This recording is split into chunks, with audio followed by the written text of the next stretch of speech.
저희 콘텐츠는 첫 번째 추진 배경, 그리고 비전 및 전략, 그리고 추진 과제, 그리고 이거를 통한 기대 효과, 이렇게 네 가지로 구성이 되어 있습니다.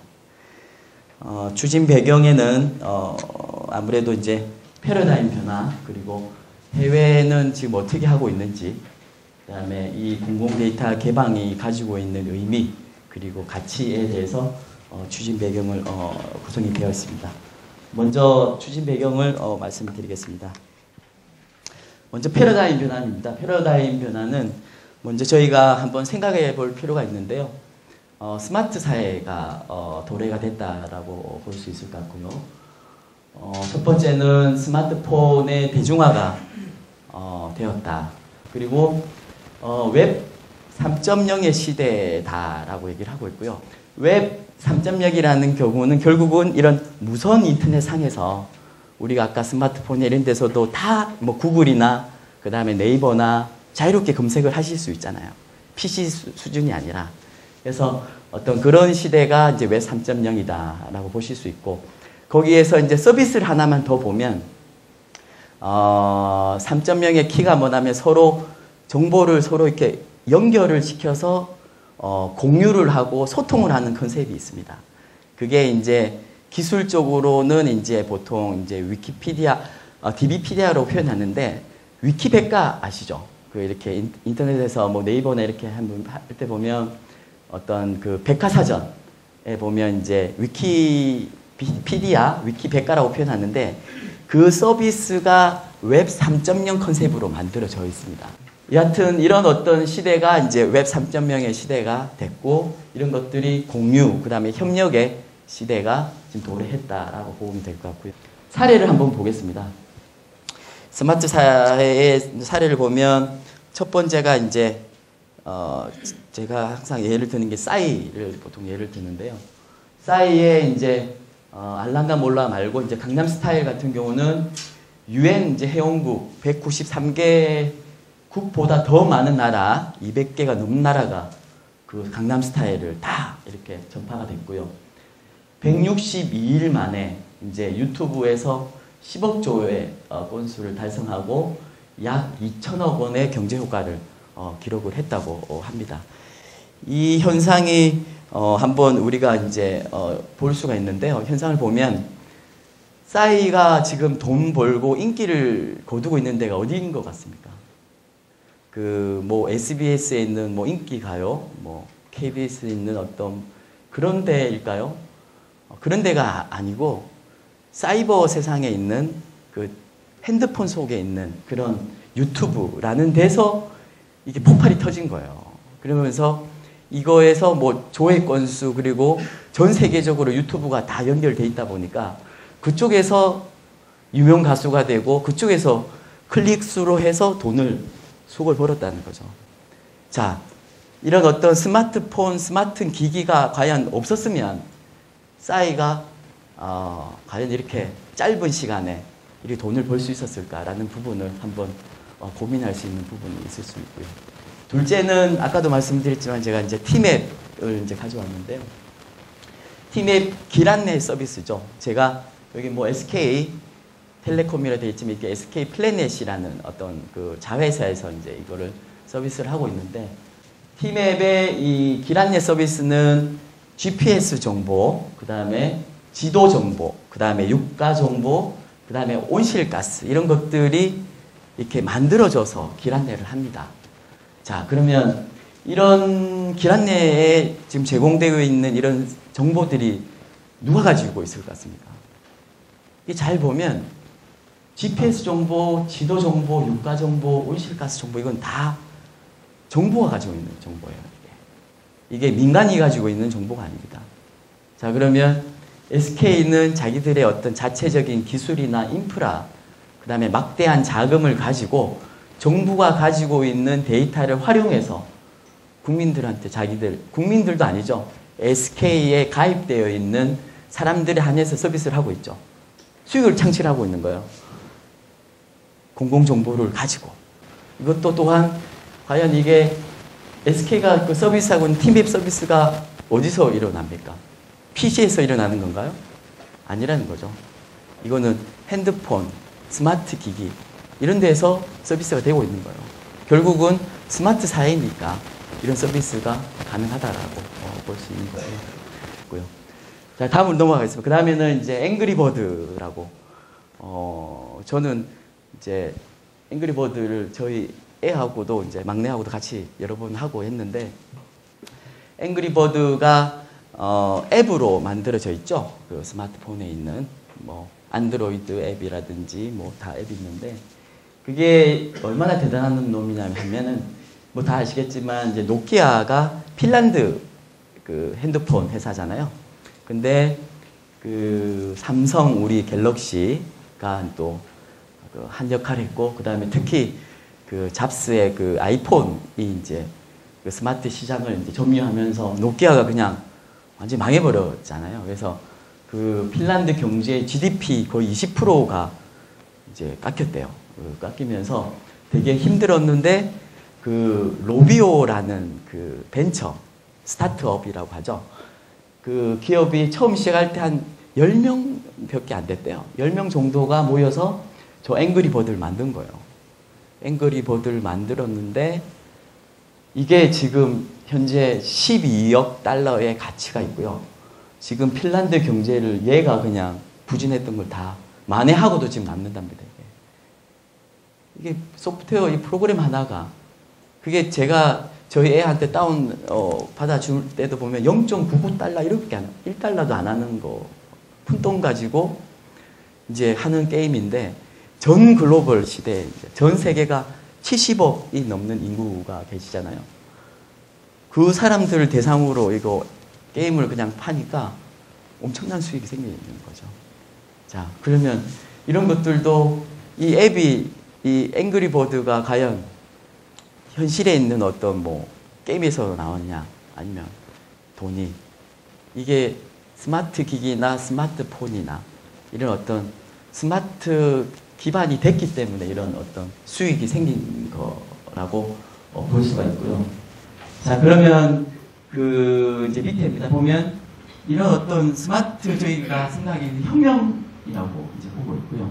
스마트 혁명을 통해서 이런 데이터를 가지고 어떤 앵그리버드든 티맵이든 이거는 약간의 어떤 크리에이티브한 창의적인 거와 융합을 시키는 그래서 돈이 터지는 거죠. 그런 세상이 이제 왔고 그게 현재는 가상재화라고 표현을 합니다. 그래서 버추얼 푸시라고 해서 이 부분에 대해서 지금 전 세계적으로 상당히 고민을 많이 합니다. 특히 유럽 쪽에서는 이쪽에 대해서 엄청나게 고민을 많이 하고 있는 걸로 알고 있고요. 그거를 이제 제 생각인데 이 부분은 그 가상재화 좀 이게 와닿지 않죠. 가상재화 무슨 가상인데 무슨 이게 돈이냐. 이게 지금 이 세 가지를 잘 보면 싸이나 앵그리버드 보면 다 저기 이 현실에서 돈 번 게 아니에요. 저쪽 그 유튜브나 이런 어떤 스마트 세상에서 인기를 거두고 클릭을 받은 걸 가지고 현실에 와서 돈으로 그냥 받아버리는 거죠. 예. 일반 재화의 시장이 아니라 어떤 가상적인 부분에 대한 거를 돈으로 인정을 해서 이제 가상재화에서 돈을 받아버리는 거예요. 그러니까 참 이런 부분에 대해서 이제 계속 참 좀 우리가 좀 관심을 가져야 될 부분이 아닌가. 또 한편으로는 이제 일반 재화 부분이 이제 어떤 석학이나 이런 분들 하시는 부분이 이제 평등해지고 이게 누구나 서로 같은 권리를 가지려고 하고 있고 원래 그래야 되는데 이제 앞으로는 더욱더 그런 어떤 시대가 됨에 따라서 일반 재화에 대한 어떤 수익을 많이 벌고 이렇게 하는 부분이 이제는 더 이상은 없다라고 얘기를 많이 하더라고요. 그래서 이제는 아마 그래서 가상재화나 이런 쪽으로 터닝을 한 게 아닌가라고도 조심히 이제 볼 수가 있을 것 같습니다. 네, 그 이런 패러다임에 따라서 이제 정부의 운영 패러다임도 이제 고민을 하고 이제 바꾸려고 하고 있고요. 그 이렇게 좀 구분을 해 보면 정부 3.0을 보면 국민의 개개인이 이제 중심이 되는 어떤 정책을 하겠다라는 부분이고요. 이 포인트는 이제 국민 중심이다. 특히 국민 중심에서도 더욱더 개인 서비스까지를 한번 접근하겠다라는 게 큰 비전으로 있는 부분이고요. 그 다음에 제가 뭐 민주성을 잘 모르지만 상당히 확장된, 익스펜디된 민주성으로 접근한다. 그 다음에 참여, 국민의 참여는 기존에는 조금 제한됐지만 오히려 더 참여를 유도하는, 더 나아가서 더욱더 참여를 유도하게끔 정보에 있는 거를 막 내놓고 서비스를 정부가 더 많이 한다. 그래서 능동적인 뭐 공개, 그 다음에 참여, 그 다음에 개방, 공유, 소통, 협력 이런 것들을 구현을 하겠다라고 큰 비전이 이제 바뀌고 있고요. 그 다음에 행정 서비스도 단방향, 어떤 양방향 이런 수준에서 양방향에다가 맞춤형까지 가겠다라는 부분이고, 채널은 아까도 말씀드렸지만 스마트 사회처럼 무선 인터넷 기반, 그 다음에 스마트 모바일 이런 데서 주로 서비스가 될 수 있게끔 가겠다라고 볼 수 있고요. 최근에 이제 대통령께서도 정부 3.0과 공공 데이터에 대해서 말씀하셨는데 5월 14일 날 국무회의 때 말씀하셨던 내용을 가지고 왔고요.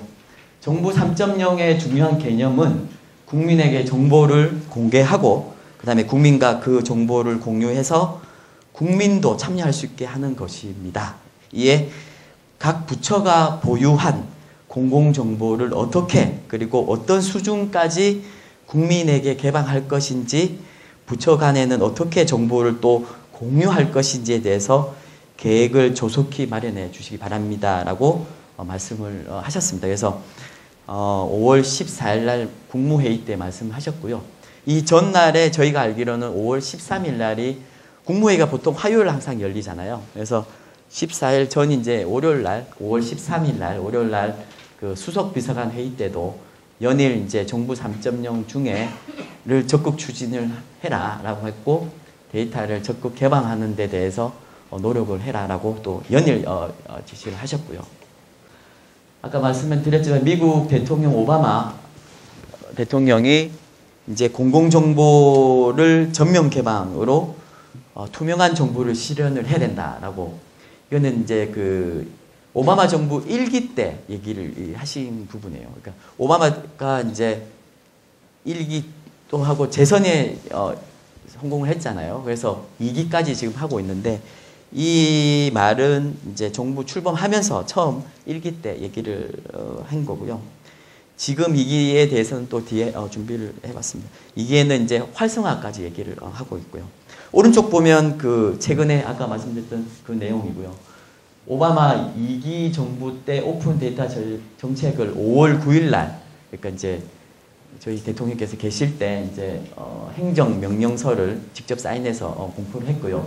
그 내용을 보면 사업자, 그 다음에 연구자, 국민들이 좀 더 쉽게 가치 있는 그런 어떤 국가 자원을 얻어서 이제 마음껏 이용할 수 있게끔 정책을 이렇게 발표를 한 바가 있습니다. 그래서 그 내용을 이제 저희가 이제 분석한 결과, 1기 때는 아까 말씀드렸지만 이제 정부의 투명성을 강조를 했고요. 2기 때는 오바마 정부가 추구하는 게 열린 정부 실현입니다. 그래서 2기 때 열린 정부를 실현을 할 것이며, 실현하기 위한 가장 중요한 키가 공공정보 개방이며, 공공정보 개방을 통해서 국민들이 이거를 영리적으로 이용을 해서 할 수 있게끔 적극 지원을 하겠다라는 부분으로 내용이 담겨져 있었습니다. 그래서 미국도 엄청 이 드라이브를 걸고 있는 상태고요. 그 위쪽으로 그림으로 내려오면 이제 영국 총리 이제 데이비드 카메론도 공공정보 활용이 시급하다라고 얘기를 했고요. 이분은 이제 데이비드 카메론은 총리 되기 전부터 테드라고 해서, 혹시 종종 보셨는지 모르겠어요. 테드에도 출연을 해서 데이터 개방 이런 부분에 대해서 상당히 강조를 하고 했는데, 총리 돼서도 계속 지속적으로 영국의 정부가 가지고 있는, 영국 정부가 가지고 있는 어떤 중요한 데이터를 다 개방을 해야 된다. 직접 각종 부처에 총리 서한이 직접 써서 직접 전달하고 이렇게 하고 있는 걸로 알고 있고요. 처음에 더 나가서 영국은 이제 여왕이 있잖아요. 그래서 여왕이 가지고 있는 유물들 있잖아요. 이게 엄청나대요. 그 영국 옛날에 뭐 식민지 때나 이렇게 막 하면서 거둬들던 그 유물을 다 전면 개방하는 식으로 지금 접근을 하고 있고요. 그거를 이제 파는 건 아니고 이렇게 무료로 이렇게 팔고 이런 거는 아니지만 OGL이라고 해서 오픈 가버먼트 라이센스라고 해서 그거를 이렇게 딱 붙여서 이거를 정부가 가지고 있는 거지만 마음껏 갖다 쓰세요라고 이런 정책까지 영국은 적극적으로 하고 있는 상태입니다. 그래서 지금 영국, 미국이 뭐 서로 이렇게 앞다투어서 개방에 대한 정책을 하고 있다라고 이제 보면 되실 것 같고요. 그 다음에 위쪽으로 좀 보면 EU의 지금 현재도 부위원장이고요. 릴리 크로스라고 해서 아마 뭐 네이버나 이런 데서 서치를 해보면 이렇게 발표하는 영상들이 있을 거예요. 한 번씩 보시면 아시겠지만 공공정보가 신시장과 일자리 창출에 엄청나게 중요하다라고 얘기를 하고 있고요. 특히 공공정보는 21세기의 원유 같은 존재다라고 얘기를 하고 있습니다. 그래서 EU 전체 27개국이 만들어져 있잖아요. 구성되어 있는 EU에서도 이 공공정보 개방에 대해서 활용에 대해서 엄청 고민을 하고 있다라고 보시면 될 것 같고요. 그 정책을 한번 보겠습니다. 그 주요 정책을 좀 보면 미국을 보면 아까도 말씀드렸지만 오바마 대통령이 뭐 그 1기 출범하면서 09년부터 해서 오픈 가버먼트 디렉티브라고 해서 발표를 적극적으로 하고 있고요. 특히 전면 개방도 지시했지만 이제 그 상업적으로 활용을 상당히 얘기를 하고 있습니다. 아마 상업적으로 하고 있는 거는 전 세계적으로 지금 조금 그 재정이 좀 불황이잖아요. 그래서 이제 상업적으로 활용하는 걸 적극 추진하고 있고요. 그 다음에 영국도 이제 총리를 주제로 해서 뭐 거버넌스를 만들어서 시스템화 시켜서 개방을 하고 있는 상태고요. EU도 27개국이 전체적으로 개방에 대해서 고민을 하고 있습니다. 일본은 아직은 뭐 총리 직속의 IT 전략본부에서 작년에 전자행정 오픈 데이터 전략을 발표를 한 바는 있지만 아직까지는 우리나라보다는 조금 뒤처져 있는 거라고 저희가 뭐 조심히 볼 수 있고요. 아직까지도 이제 조금 투명성 정도까지만 고민을 하고 있는 게 아닌가라고 데이터를 보면 알 수가 있습니다. 여기서 보면 이제 시사점이 있는데요. 공공정보를 개방하고 활용하고 이런 부분은 지금 전 세계적으로 특히 이 문화가 안 만들어져 있거든요. 그래서 문화를 이렇게 만드는 부분이 상당히 중요하다라고 다들 생각을 하고 있는 것 같아요. 그래서 문화를 만들기 위한 가장 또 접근 방법이 좀 손쉬운 방법이 뭐냐면 강력한 리더십이 필요를 하고 있고요. 그래서 탑다운 위에서 이렇게 적극 추진하는 방식이 중요하다라고 지금 보고 있는 상태이고요.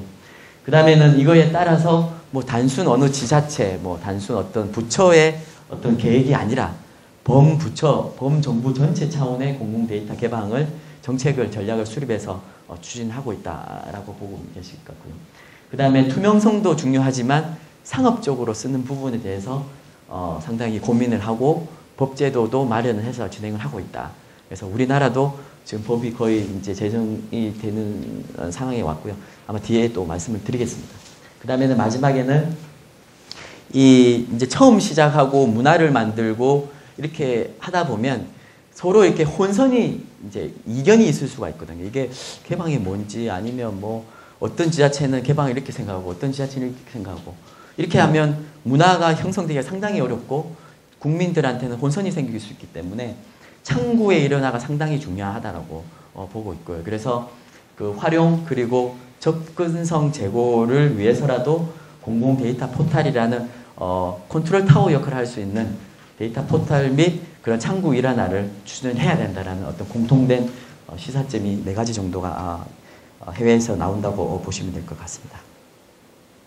경제적 효과에 대해서 세계적으로 나라들이 행 부분에 대해서 말씀을 드리면 EU는 연간 직접 경제 효과가 개방만 하는데 60조가 생긴다라고 발표를 했고요. 직간접 효과는 210조다라고 얘기를 했습니다. 그래서 숫자가 상당히 부담스럽지만 어마어마한 효과가 있다라고 얘기를 했고, 그 다음에 영국 같은 경우도 영국은 이제 EU 같은 경우는 27개국이 이제 만들어져 있는 형태의 어떤 그 경제적 효과고요. 영국은 12조 시장 규모가 있고 잠재적 가치는 약 25조, 그리고 17년까지 5만 8천 개 일자리 창출이 될 것으로 사스 보고서에 따르면 나왔습니다. 미국 같은 경우는 이제 날씨 정보를 이제 활용하는데 4천 개 일자리가 뚝딱 생기더라라고 발표를 했고요. 특히 영국이 최근에 발표했던 아까 행정명령서에서도 베스트 샘플, 베스트 그 케이스를 발표했는데 GPS 부분을 발표를 했어요. 그 약 97조 원의 어떤 효과가 있었다. 그 GPS를 개방을 함으로 해서라고 발표했고요. 우리나라도 저희 작년에 이제 그 저희 원하고 이제 카이스트하고 이제 안전행정부 같이 분석을 했는데 약 24조 원, 그리고 1인 창조 기업은 약 43만 일자리가 나올 수 있을 것으로 저희가 추산을 했습니다. 그리고 경기개발연구원에서는 또 이제 작년에 발표를 했는데 그 스마트폰 교통정보 이용에 따른 비용 절감을 분석을 발표를 했는데 수도권 부분에 대해서만 했는데 총 6천억이 넘는 비용 절감이 생기더라라고 발표를 한 바 있습니다. 자, 그러면 이제 공공 데이터의 이제 그러면 의미와 가치 부분을 좀 넘어와 보면, 그러면 이제 국내는 공공 데이터 개방이 언제 시작을 했냐라고 볼 수가 한번 챙겨보면, 우리나라도 이제 아까 미국이나 영국, EU처럼 2009년도 때 이렇게 조금 이슈가 됐습니다. 이슈가 이제 누구를 통해서 됐냐면 한 고등학생을 통해서 이슈화가 됐고요. 그 고등학생이 그 서울버스 앱이라고 해서, 지금도 뭐 서울버스 앱 아마 쓰시는 분들이 쓰실 거예요. 핸드폰에 다. 저도 뭐 깔아놓고 있지만, 그때 당시에 이제 고등학생이 그 앱을 만들었는데, 그 앱을 만들 때 서울시청의 홈페이지에 이제 그 이렇게 붙어서, 여기 서울시청 분 계신다고. 솔직히 안 계시죠? 안 계신 것 같아요.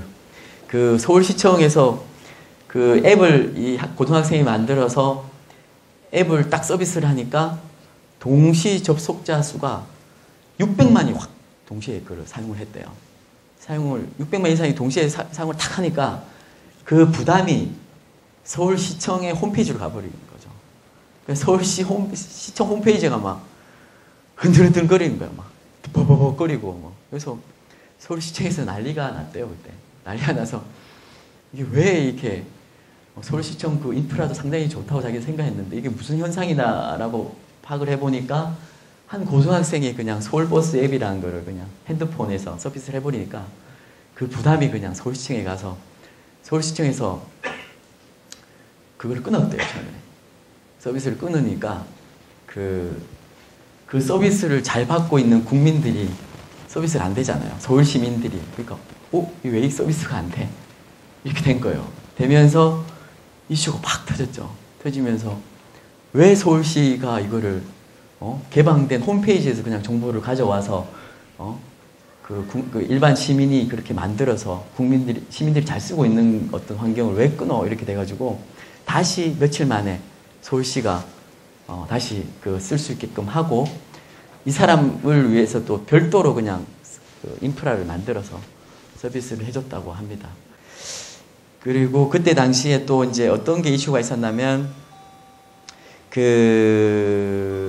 이쪽에 이제 뭐 영리적으로 조금 이렇게 홈페이지에 이렇게 붙이려고 아마 했었는데, 그 시민들이 그때 당시에는 정부가 가지고 있는 데이터를 왜 네가 서비스는 하지만 왜 그거를 이렇게 돈을 벌려고 하느냐, 벌 수 없다라고 해서 결국은 그 고등학생이 뭐 광고든 이런 걸 못 붙였대요. 그래서 지금까지도 아직까지 그 비영리적으로만 지금 서비스는 되고 있는데, 지금은 이제는 이런 서비스가 하면서, 이건 어떻게 보면 창의적인 아이디어거든요. 자기가 아이디어를 가지고 정부가 있는 데이터를 가지고 융합을 해서 서비스를 하고 있고, 국민들도 좋고, 네. 그래서 이런 것들이 이제는 좀 더 영리적으로 이런 케이스가 될 수 있게끔 돼야 되는 게 아닌가라고 해서 지금 적극적으로 추진을 하고 있는 상황입니다. 이때 이제 개방이라는 부분에 대해서 한번 생각을 해본 거죠. 도대체 그 고등학생도 버스 정보 앱을 가지고 이렇게 하고 있고, 그럼 과연 이게 정보를 개방했을 때 누가 많이 쓸까라는 생각을 좀 많이 했어요. 과연 누가 많이 쓸까? 그리고 이거가 도대체 어떤 형태일까라고 많이 생각을 해서 이제 우리 가장 어린 우리 직원한테 너희 고등학교 친구들한테 지금 친구들한테 가서 야 공공 데이터 공공 정보 개방이 뭐냐라고 조금 한번 물어보고 와라라고 하고 이제 왔는데 우리 동료가 이제 와서 저한테 얘기를 해주는 게 첫 번째가 뭐냐면 공중 화장실이죠. 공중 화장실은 24시간 개방이 되어 있어요. 365일.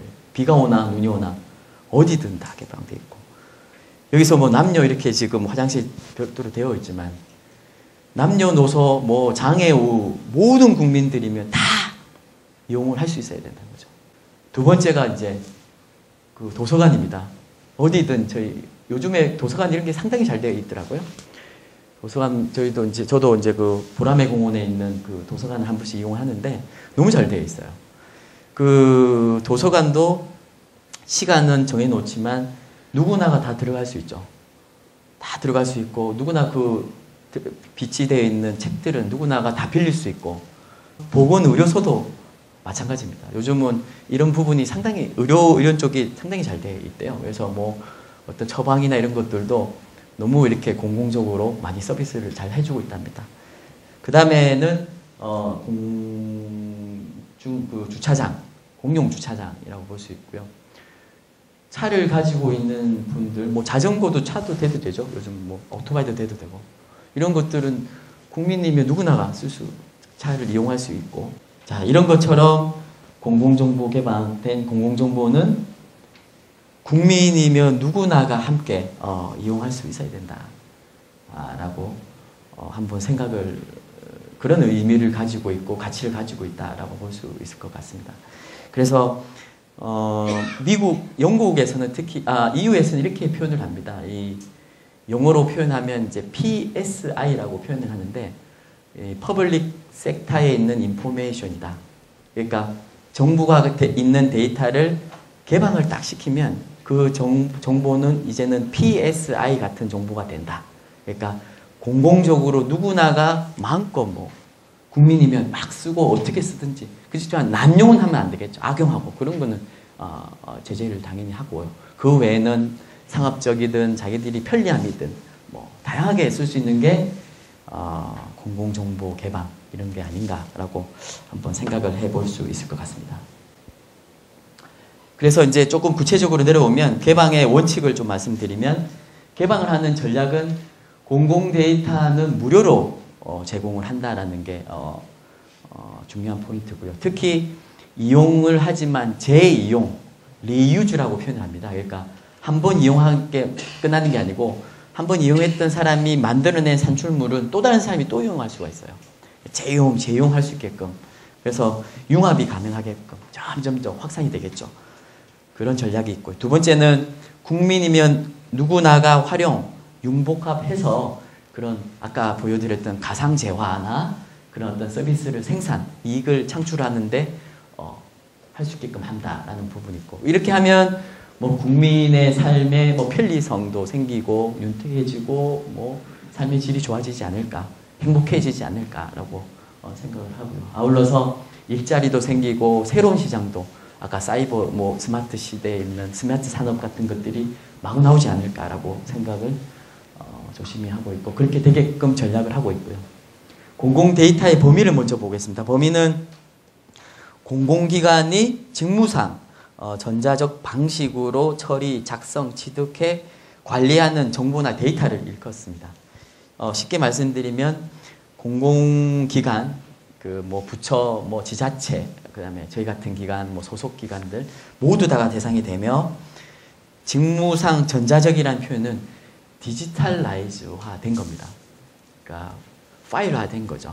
전자적으로. 예를 들면 뭐 HWP, 그 다음에 뭐 엑셀, 그 다음에 뭐 PPT, 그 다음에 뭐 JPG, 뭐 영상, 이런 것들은 모두 다가 대상이라고 보시면 될 것 같고요.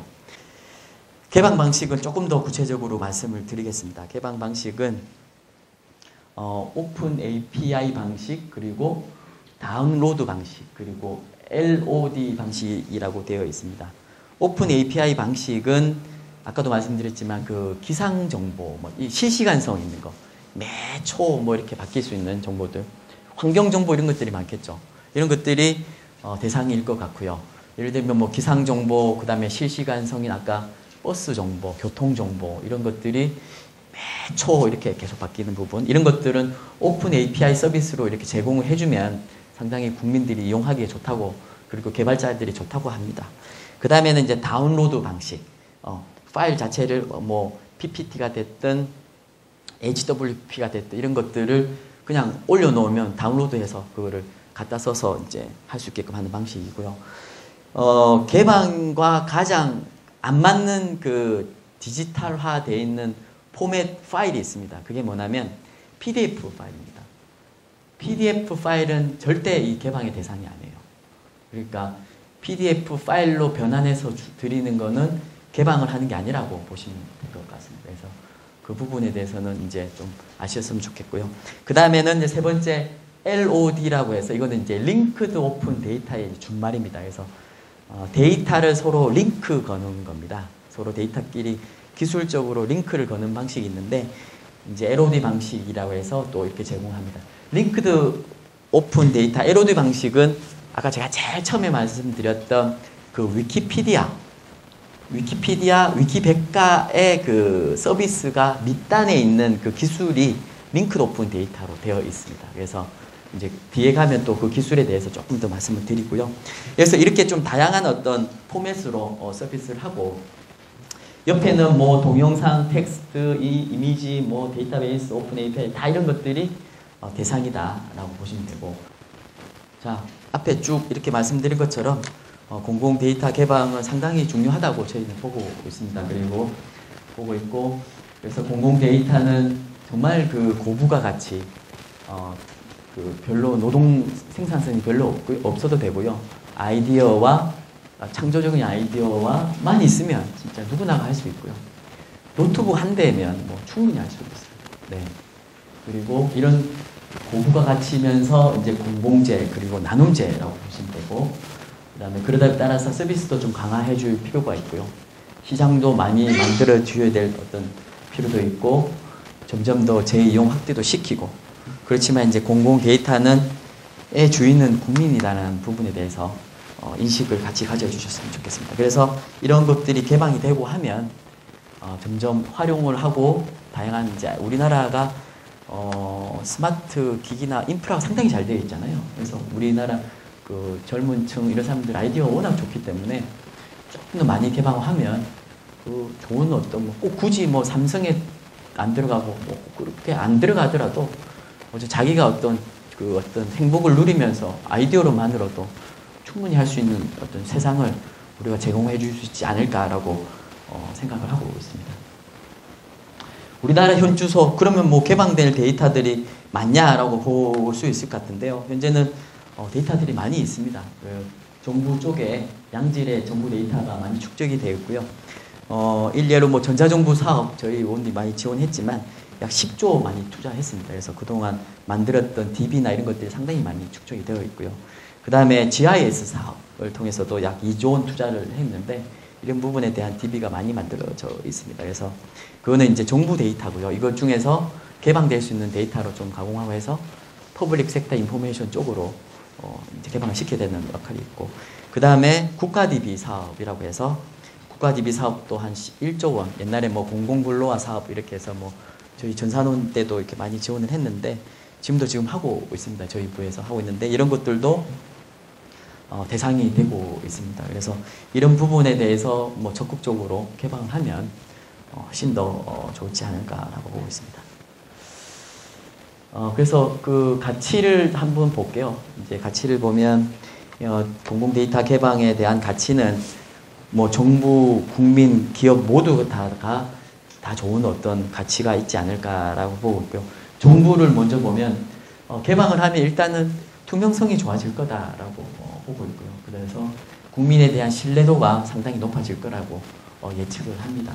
그리고 둘째는 이러다 보면 민과 관의 어떤 접점이 상당히 가까워질 거예요. 그래서 국민들이 뭘 원하는데 이런 것들에 대해서 많이 이렇게 물어보게 되고 이런 어떤 또 새로운 어떤 서비스도 국가 입장에서는 생기지 않을까라고 보고 있고요. 그 다음에 이렇게 정부가 구축하는 부분이 상당히 이제 좀 없어지지 않을까.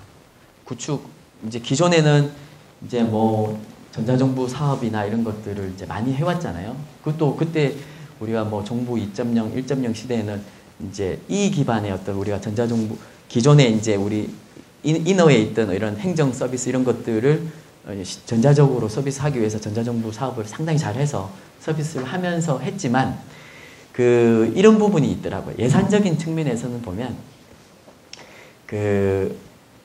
정부와 예산이 지금 얼마냐면 연 한 3.3조, 3.4조 한 10년 이상 동안 계속 그렇게 지금 지원을 받고 있고요. 국가 전체의 국채, 이제 우리 국가가 쓰는 예산이 얼마냐면 300조 정도라고 합니다. 그래서 그 중에 약 1% 정도가 이제 정부와의 예산이 투입이 되는데 그 3.3조, 3.3조가 매년 이게 룸이 늘어나지 않고 있다 보니까 처음에는 예를 들어서 뭐 전자정부 사업이나 예를 들어서 국가지휘 사업을 구축을 막 했죠. 구축을 막 하면 그 사업이 구축을 한번 하고 나면 그 다음 해에 생기는 영역이 뭐가 있냐면 메인터넌스 예산이 생깁니다. 메인터넌스 예산이라고 하면 유지보수비, 운영비, 뭐 소프트웨어에 대한 뭐 지원 이런 것들이 막 생기죠. 근데 그게 처음에는 잘 몰라요. 근데 계속 매년 그게 당연한 거예요. 사업을 하게 되면. 근데 매년 함에 따라서 신규 어떤 개발 사업 부분을 많이 함에 따라서 이런 운영 예산이 계속 늘어왔다는 거죠. 그게 계속 늘어보니까 저희가 기재부하고 안행부하고 저희가 재작년 한 2년 동안 분석을 해보니까 3.3조 정도에서 그런 메인터넌스 예산에 해당되는 부분이 거의 60% 이상이 넘었더라고요. 그러니까 거의 이제 30% 정도만 이제 신규 사업 투자할 수밖에 없는 영역. 그렇다 해서 국가가 돈이 많냐? 돈이 많으면 3.3조를 더 늘려줄 수가 있는데 그렇지 못하잖아요. 그렇다 해서 300조를 더 늘릴 수 있는 것도 아니고. 그렇다 보니까 조금 더 효율적으로 예산을 쓸 수 있는 방법이 좀 필요한데 우리가 이런 데이터를 개방하고 아까 말씀드렸던 약간 가공만 좀 해서 개방을 하고 서비스를 해주는 게 아니라 이런 가공해서 데이터를 직접 전달해 주다 보면 이런 시스템적인 부분이 좀 더 많이 없어지지 않을까라고 좀 생각을 조심히 해서 그렇게 하면 예산에 대한 어떤 효율적도 부분도 좀 생기지 않을까 보고 있습니다.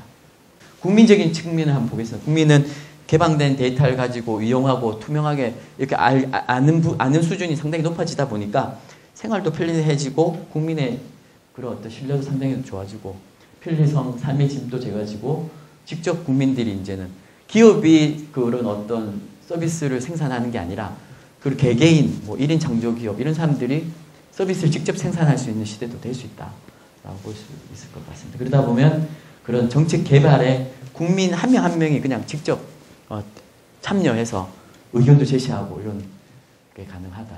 그래서 요즘에 그런 시민단체가 많아요. 예를 들면 뭐 CC코리아 그 다음에 OKFN이라고 해서 오픈 날리지 파운데이션 이런 어떤 자기 잡이 있지만 그런 어떤 정책이나 이런 게 좋아서 이제 자기 6시까지 딱 업무하고 나서 그 이후에 와서 막 그런 어떤 개방해서 논의하고 정부는 이렇게 가야 되지 않냐 뭐 이런 부분이 상당히 지금 활성화되어 있습니다. 그래서 그런 어떤 정책 개발에도 직접 참여를 많이 하는 시대가 됐다라고 보시면 될 것 같고요. 기업은 뭐 아까 뭐 말도 두말할 것도 없죠. 뭐 정부가 이렇게 좋은 데이터를 내준다는데 뭐 당연히 좋은 어떤 아이디어를 막 만들어내고 수익을 창출하려고 노력하겠죠. 네, 지금까지 이제 가치까지 이제 얘기를 좀 드렸고요. 이제 그러면 이런 이제 추진 배경을 가지고 어떻게 이제 비전과 이제 그 전략을 가져갈 거냐에 대해서 말씀을 드리겠습니다. 이게 그러면 이제 정부 3.0하고 어떻게 관계되는 걸 먼저 말씀드리면 앞에 있는 부분이 이제 정부 3.0의 비전과 전략입니다. 비전은 이제 국민 모두가 이제 안전하고 행복한 대한민국을 실현하는 게 이제 비전이고요. 목표는 그 맞춤형 복지와 그다음에 일자리 창출이라고 보게 됩니다. 복지와 일자리 창출이라고 보시면 되고, 전략은 이제 정부 측면에서는 뭐 다른데 뭐 청정경제 뭐 이런 것들이 있겠지만, 정부 3.0의 전략은 투명한 정부, 그 다음에 서비스 정부, 그리고 유능한 정부를 이렇게 전략으로 가져서 이런 어떤 위에 안전하고 행복한 대한민국을 이루겠다라는 게 이제 정부 3.0의 전략입니다. 그래서 이거는 이제 정부 3.0과 개방이 연결이 되고, 개방을 통하면, 활용하면 뭐 조심스럽게 경제도 활성화시킬 수 있다라고 볼 수 있고요.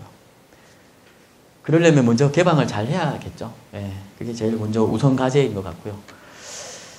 그래서 이제 그 변화가, 데이터에 대한 개방 변화도 기존에는 이제 그 각 지자체별, 각 뭐 부처별, 각 소속기관별, 각 공공기관별로 제한적으로 이제 폐쇄적으로 개방은 일부분 되어 있었지만, 정부 3.0 측면에서는 전면 개방을 목표로 하기 때문에 공공 데이터를 개방하면 사실상 정보를 개방한다는 의미가 뭐냐면, 잘 생각해보면 우리 공무원분들, 저희가 업무하던 그런 정보를 개방한다는 것은 뭐냐면 제가 개방되는 거하고 똑같다고 볼 수 있을 것 같아요. 이게 그래서 그런 정보를 개방하면 부처 간에 당연히 칸막이가 허물어지는 거죠. 이제 정보만 개방을 해도 부처가 당연히 칸막이 허물어지고, 이걸 가지고 서로 이렇게 뭐 안행부, 국토부가 가지고 있는 정보를 좀 이렇게 다 융합해서 좀 해보면 새로운 뭔가 아이디어도 나올 수도 있고 활용이 될 수도 있고요. 그 다음에 더 나가서는 그게 민간에서 또 사용하면 또 민간의 어떤 아이디어 붙으면 또 새로운 어떤 산업이 생길 수 있고, 이런 어떤 게 이번 정부 3.0에서 특히 이제 공공정보 개방에 대한 변화와 앞으로 나가야 될 방향이라고 보시면 될 것 같습니다. 그래서 이제 요거는 이제 그 아까 정부 3.0에 말씀드렸던 소통하는 투명한 정부, 일 잘하는 유능한 정부, 그 다음에 국민 중심의 서비스 정부, 이렇게 세 개로 이렇게 조금 내려옵니다. 내려오고 그 아래에 10개의 핵심 과제가 있고요. 그 중에 두 번째 꼭지가 오늘 제가 말씀드리는 그 공공 데이터 민간 활용 촉진과 직결이 된다라고 보시면 돼요. 이 자료는 아마 제가 없죠. 그래서 제가 오면서 어저께 조금 더 생각을 했고요. 왜냐하면 제가 개방만 막 얘기를 하면 이게 어느 위치인가 이런 것도 좀 많이 고민하실 것 같아가지고 어저께 조금 더 자료를 좀 보완을 해서 오늘 준비를 해왔습니다. 그래서 요거를 좀 보시면 될 것 같고요. 그 다음에 그 두 번째가 이제 개방, 공유, 활성화 부분에 해당되는 부분이고, 첫 번째가 이제 공개입니다. 공개. 공공정보의 적극 공개, 이 부분이 이제 공개에 대한 부분이고요. 그 다음에 여기 밑에 있으면 데이터에 대한 이제 분석을 하는 부분이 있는데, 이게 빅데이터입니다. 그래서 빅데이터를 가지고 뭐 과학적으로 미래지향적으로 좀 미래지향적인 행정을 구현하겠다라는 부분이 또 중요한 정부 3.0의 부분입니다. 그리고 이렇게 하면 실질적으로 그 수혜자 맞춤형 서비스가 될 수 있지 않을까라고 해서 정책 정부 3.0에서 또 드라이브 거는 그래서 이 부분이 사실상 공공정보와 관련된 하나, 둘, 셋, 네 가지가 중요한 어떤 팩트라고 보시면 될 것 같고요. 이번 정부의 정보 공개 개선 방향은 그렇지만 이제 능동적으로 선제적으로 정보를 공개를 한다. 그렇게 이제 그래서 국민의 눈높이를 더욱더 맞춰주겠다라는 게 이제 공개의 정책입니다. 그래서 이런 부분에 대해서 이제 이번에 정부 3.0에서 이제 적극적으로 추진하고요. 그렇지만 알 권리의 차원입니다. 그리고 알 권리를 좀 더 충족시키는 차원이고, 더 나가서는 뭐 일자리 창출도 기여를 한다라고 되어 있습니다. 그래서 이것도 이제 공개법을 개정을 합니다. 그래서 6월 달에 지금 이제 개정을 중점적으로 추진을 하는 걸로 알고 있습니다. 그래서 주요 내용은 그 정보 공개 대상 기간이 확대가 됩니다. 그래서 중앙 지자체뿐만 아니라 출연, 보조받는 기간까지 확대가 된다라고 보시면 될 것 같고요. 사전 공개 확대를 할 예정에 있습니다. 사전 공개 확대는 그 정보를 공개 청구를 안 하더라도 좀 선제적으로 목록이나 뭐 문까지를 정보 공개 시스템에 미리 공개하는 방식으로 진행을 합니다.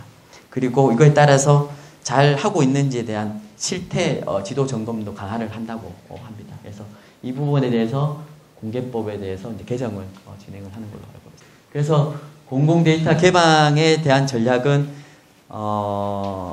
정부 3.0 당연히 구현을 지원을 하고요.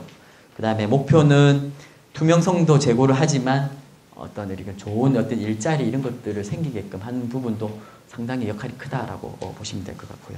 그렇게 하기 위해서 지금 공공 데이터 개방, 이제 공공정보 개방은 공개는 지금 수십 년 넘게까지 하시면서 좀 많이 안정화되어 계시잖아요. 근데 개방에 대한 업무는 아마 전혀 안 돼 있으실 것 같아요. 그리고 어떤 공공 부분에 대한 문화도 안 만들어져 있고, 그래서 그 전략으로서 그 공공정보의 민간 개방하는 근거, 법을 지금 만들고 있고요. 그 다음에 거버넌스가 만들어져 있지 않아서 그 공공 데이터 거버넌스를 이제 만들 예정에 있고요. 그 다음에 아무래도 이게 제일 중요한 게 개방이 이제 어떤 문화가 만들어져 있고 계속적으로 이게 한 번 하고 끝나는 게 아니라 계속 생태계가 이루어질 수 있게끔 하는 게 중요하다고 합니다. 그래서 그런 개방에 대한 생태계가 조성될 수 있게끔 전략을 하고 있습니다. 그 다음에는 약간은 이제 조금 더 심도 있게 좀 들어가 보면, 산업적으로 조금 해보면, 기상정보하고 이제 교통정보 두 가지 가져왔는데, 기상정보는 이제 제일 위에 이제 1차 활용을 좀 보시면, 활용 측면입니다. 보면, 이제 서비스 측면에서는 뭐 단순 뭐 기상 예측, 뭐 KBS 방송에서 뭐 아나운서 나오셔가지고 예측이 어떻다, 예보 뭐 이런 거 하잖아요. 그런 서비스. 그 다음에 발생하는 산업은 단순 거기와 관련된 기상산업법이 있어요. 거기에 해당되는 기상사업자들이 이제 생기고 일자리도 거기에 해당돼서 만들어지겠죠. 1차적으로는. 근데 2차적으로 좀 봐주면 활용이 이 정보들이 이제 서로 좀 연계가 되면 뭐 의료 정보라든지 재해 정보, 그 다음에 에너지 정보, 그 다음에 수확량 정보 이런 것들로 기상 정보가 이렇게 융합이 된대요. 융합이 되면 다양한 서비스가 나올 수가 있다는 거죠. 서비스 측면에서는 뭐 보험과 관련된 어떤 재해 정보가 기상 정보와 만남으로 해서 재해 보험 컨설팅 이런 부분도 상당히 좋아질 수가 있고, 날씨 정보도 생기고, 그 다음에 에너지 소비량, 비가 오면 뭐 창문을 열고 뭐 에너지 쓰는 부분에 대해서도 많이 이제 활용이 되고요. 신규 사업, 그 다음에 일자리 다양하게 생기고, 그 다음에 3차적으로 보면 이제 산업과 융합이 되는 컨셉으로 보시면 될 것 같아요. 그러니까 의료, 그 다음에 유통산업, 식품산업, 레저산업, 건설산업 이런 것들이 또 기상산업과 융합이 되면 훨씬 더 많은 어떤 시장과 이런 것들이 생기지 않을까. 그 다음에 이제 교통정보고요. 교통정보도 1차 활용 때는 뭐 단순 교통정보 이런 거지만 2차 활용에는 교통정보가 위치정보, 시설정보 이런 것들과 융합이 되면 뭐 내비게이션 이런 데도 뭐 당연히 생기고요. 그 다음에 주소 가격, 뭐 위치 확인 이런 것들, 그 다음에 아까 말씀드렸던 티맵 같은 서비스가 막 나올 수 있을 것 같고요. 3차 활용은 타 산업과 융합이 되겠죠. 그래서 그 다음에 뭐 옆에 참고를 보면 아까 그 경기개발원에서 말씀드렸던 부분을 표현을 했고요.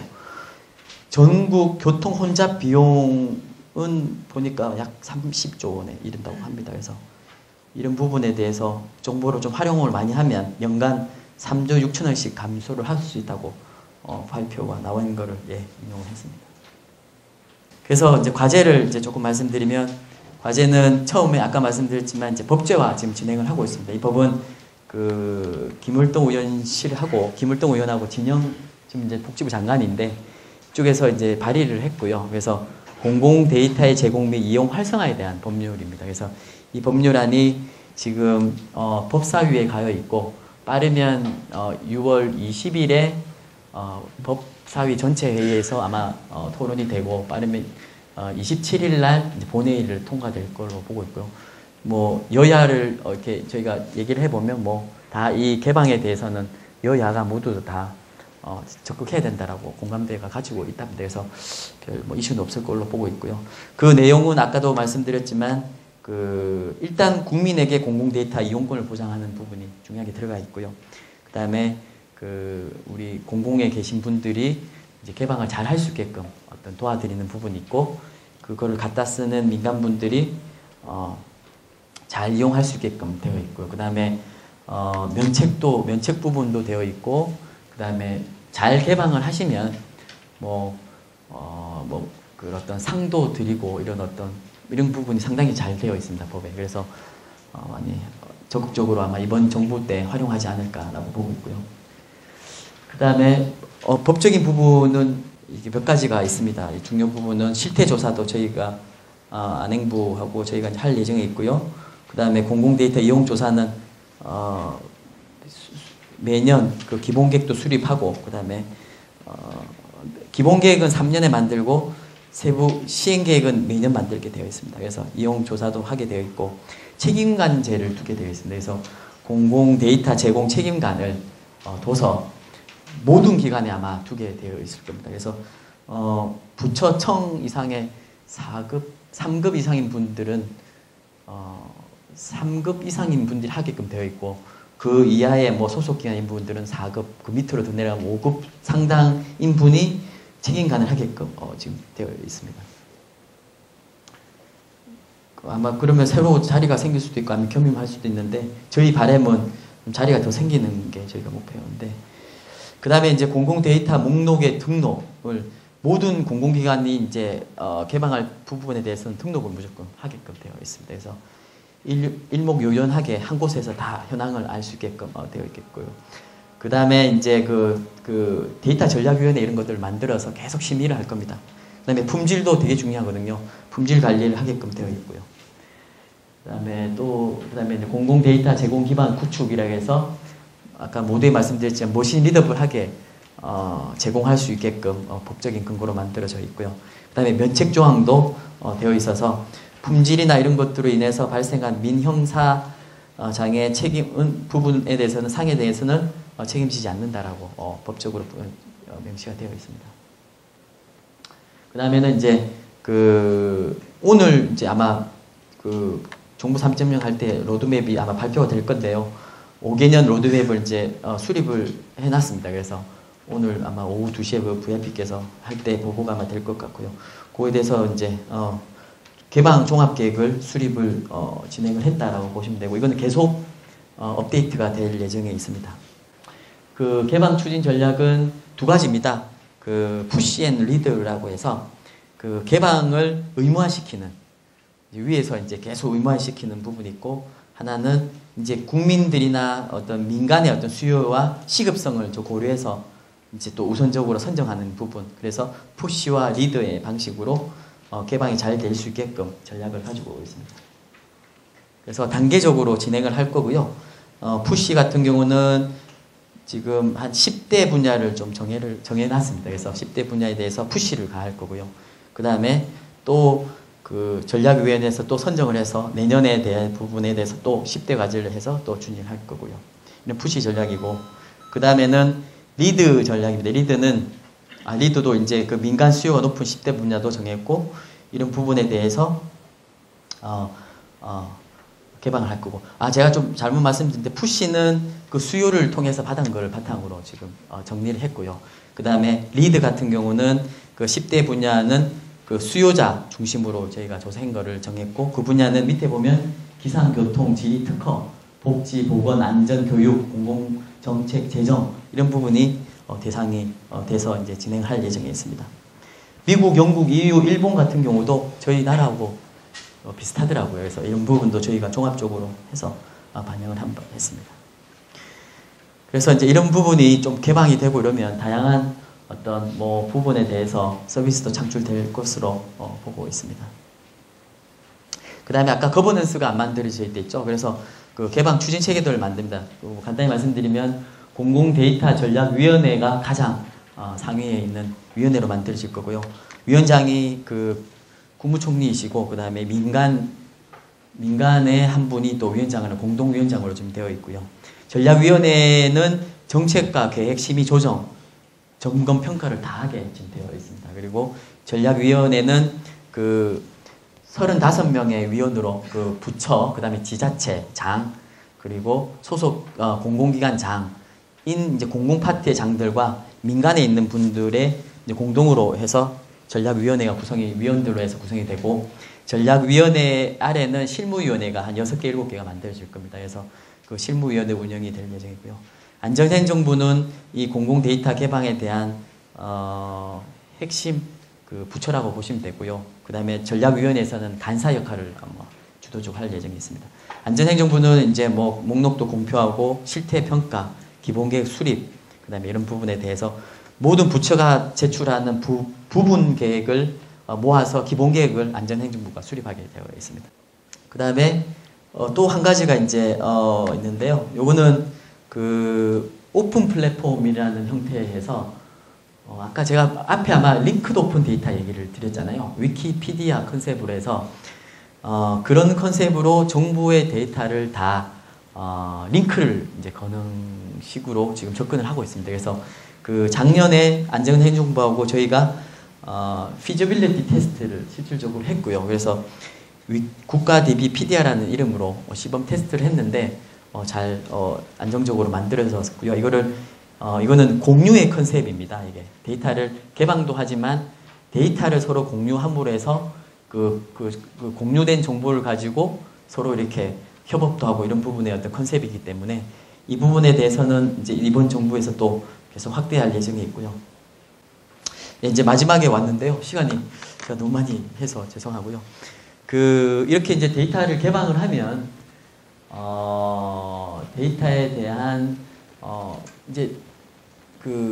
이제는 데이터를 개방하고 이러려면 데이터를 좀 신경 많이 쓰셔야 되겠죠. 그러면 데이터를 외국에서는 표현을 데이터 라이프 사이클이라고 표현하는데, 데이터에 대한 생명 주기가 생명을 좀 불어넣고 데이터를 계속적으로 이렇게 좀 관리를 하고 데이터를 품질도 체크하고 데이터가 내가 내놓은 데이터가 어디에 좀 흐르고 있는지에 대해서 좀 체크하고 피드백도 받아서 좀 더 유용한 데이터로 좀 낼 수 있게끔 하고, 이런 어떤 접근을 이제 앞으로는 좀 하셔야 된다라는 부분이 있고, 이렇게 하다 보면 실질적으로 데이터가 생산되고 관리되고 제공되고 유통되고 활용되고 재생산돼서 이런 부분이 그렇게 되면 공공정보에 대한 생태계가 조성돼서 창의적인 어떤 많은 어떤 일자리도 생기고 기업도 생기지 않을까라고 기대 효과를 이제 보고 있습니다. 그래서 데이터를 개방을 하면 가치도 함께 나눌 수 있는 세상이 오지 않을까 해서 오픈 데이터 쉐어 밸류라고 저희가 얘기를 합니다. 그래서 이거를 마지막으로 제가 장시간 제가 좀 뭐 이렇게 말씀드렸는데, 처음 3일 계셔야 되는데 처음부터 너무 이렇게 제가 너무 많은 얘기を지루하게 해드려서 지루하게 해드린 게 아닌가 싶습니다. 하여튼 나머지 시간도 잘 보내시기를 바라면서 제 강의는 이걸로 마치겠습니다. 고맙습니다.